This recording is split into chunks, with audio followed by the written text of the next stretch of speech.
તો વરસાદના વિરામ બાદ નેતાઓ ધારાસભ્યોને હવે ઓચિંતી લોકોની ચિંતા જાગી ગઈ છે।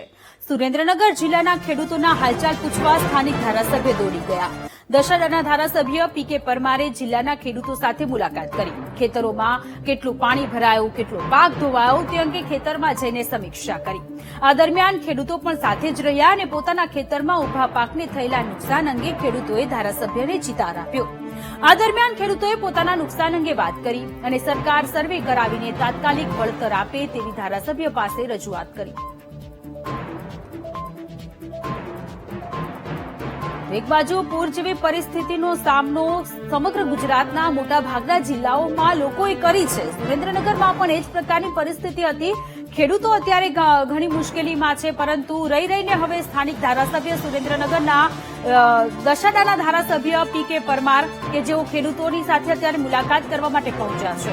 સંવાદદાતા સચિન ફોનલાઈન પર જોડાયેલા છે। સચિન, રહી રહીને હવે ધારાસભ્ય જાગ્યા છે। પીકે પરમાર કે જેઓ ખેડૂતો સાથે મુલાકાત કરી રહ્યા છે, કેટલું નુકસાન થયું છે, કેટલું પાણી ભરાયું હતું, તે તમામ બાબતોની સમીક્ષા કરી રહ્યા છે, પરંતુ હવે શું?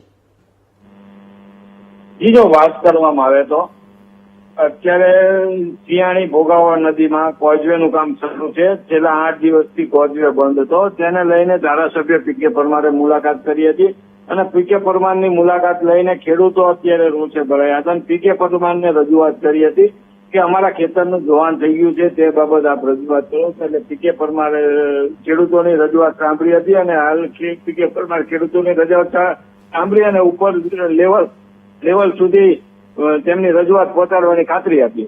જી, આભાર તમામ વિગતો માટે।